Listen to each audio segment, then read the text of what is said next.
Definitely तौर पे team struggle करती है और कई दफे मैचेस आ जाए तो ऑफ कोर्स मोरल नेचुरली सी बात है, प्लेयर का डाउन होता है और वो बड़े डिसअपॉइंट होते हैं। तो ऐसे हालात में जैसन ने और मानस ने किस तरह टीम को रीग्रुप रखा और मैसेज क्या मुसलसल शिकस्तों के बावजूद आता रहा कि आपने ऐसा कमबैक किया कि आप टॉप गियर पे आ गई?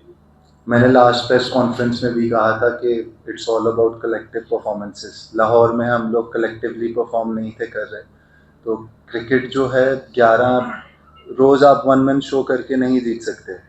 इसमें आपको जो है वो बार बार दूसरे प्लेयर्स की तरफ से भी कंट्रीब्यूशन देनी होगी तो टीम जीतती है। तो जहाँ तक बात है कि ड्रेसिंग रूम का एनवायरनमेंट किस तरह था, एनर्जी जो थी वो ड्रेसिंग रूम में हारने के बाद भी बहुत पॉजिटिव थी, बहुत ज़्यादा पॉजिटिव एनवायरनमेंट था। और सबसे अच्छी बात ये थी कि कोचेस जो थे वो प्लेयर्स को बैक कर रहे थे, उनकी स्ट्रेंथ को बैक कर रहे थे और उन्हें इनकरेज कर रहे थे कि वो आगे आने वाले मैचेस में अच्छा परफॉर्म कर सकें। और शायद सर इतना मार्जिन जो है वो आप किसी भी प्लेयर को ज़रूर दें कि फेलियर के बाद जो है वो आपने प्लेयर को बैक करना होता है ताकि वो अच्छा परफॉर्म कर सके। जैसा आपने खुद कहा कि कंटिन्यूसली पहले 4 मैच फिर उसके बाद ये रिदम में कैप्टन को कैसे देखते हैं? बड़ा ज़ाहिर है कि आया है वो अपना एज ए बैटर भी उसने परफॉर्म किया, एज ए कैप्टन भी उसने अपना रोल प्ले किया।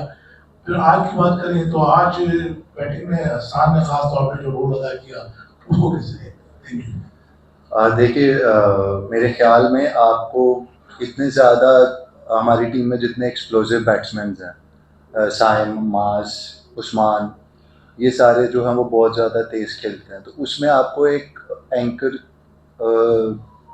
जो इनिंग्स को कर सके वो वाला प्लेयर भी चाहिए।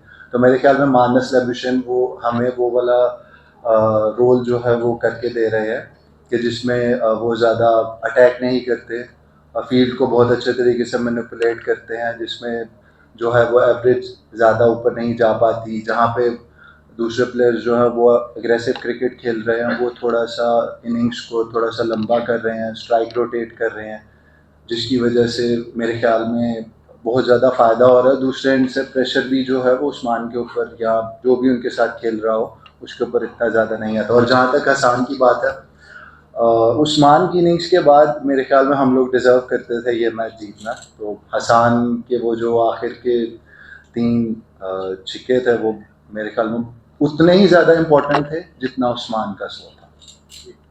बॉलिंग के बारे में बात मैं नहीं करूँगा क्योंकि 400 रन इस मैच से बने हैं, तो उससे हमें अंदाजा है बॉलिंग का। बैटिंग बहुत शानदार हुई, लेकिन अभी आपने कॉम्बिनेशन की बात की टॉप ऑर्डर में, तो एक बहुत बड़ी बड़ी जो हमें नजर आती है वो साइम अयूब है। उन्होंने 127 रन बनाए अब तक जो भी इनिंग्स वो खेल सके। कितनी तशवीश है, इतना सीनियर प्लेयर है, इतना तो एक्सपेंसिव भी है वो in terms of the money, तो कितनी तशवीश है और कैसे वो बाहर आ सकते हैं? क्या होता है आपके कैंप में, क्या बातें करते हैं? आई थिंक मेरे ख्याल में Saim is on the right track. It's just about कि उसकी एक इनिंग्स जो है वो अच्छी जाने की बात है। उस्मान की भी अगर आप बात करें तो इस मैच से पहले उस्मान भी स्ट्रगल कर रहे थे और मेरे ख्याल में उन्होंने भी इतने ज़्यादा रन्स नहीं किए, और आज उन्हें अपॉर्चुनिटी मिली, उन्होंने अपॉर्चुनिटी को अच्छे तरीके से अवेल किया। तो मैं ये सोच सकता हूँ कि साइम भी उतने ही ज़्यादा विलिंग हैं अच्छा परफॉर्म करने के लिए जितनी हम उनसे एक्सपेक्टेशंस रख रहे हैं। तो मेरे ख्याल में कि शायद आगे आने वाले मैचेस में जिस तरह आज उस्मान ने परफॉर्म किया, मुझे ऐसा लगता है कि साइम भी इंशाल्लाह अच्छा परफॉर्म करेंगे। आज देखा कि बड़ी जबरदस्त बैटिंग आपकी तरफ से भी हुई, मोहम्मद पानी का सीरीज कैसा न्यू स्ट्रेटजी प्लान आपने बैटर्स को दिया गया था, बताएंगे कि आप लोगों के बीच देखिए, it's all about the right combination. Start में हम लोग मैचेस आ रहे थे बिकॉज नई टीम थी और पहली दफ़ा हैदराबाद किंग्स 1 PSL में खेल रही है, तो थोड़ा सा टाइम लगता है कि अच्छा यूनिट बनाने में और राइट कॉम्बिनेशन कि आपको कौन से फास्ट बॉलर्स चाहिए जो आपको अच्छे तरीके से एग्जीक्यूट करके दे सकें और कौन से बैट्समैन चाहिए। तो बस उसके बाद जो जब हम कराची आए हैं और पेशावर वाली गेम के बाद हमारा जो एक मोमेंटम था और एग्जीक्यूशन थी, चाहे वो हमारे बैट्समैन हो चाहे वो हमारे बॉलर्स हो, वो काफ़ी ज़्यादा अच्छी थी, जिसकी वजह से हम लोग हर मैच जो है वो जीत रहे हैं और मेरे ख्याल में अब हम लोग प्लेऑफ्स के लिए भी क्वालिफाई करने के हमारे काफ़ी ज़्यादा चांसेस हैं।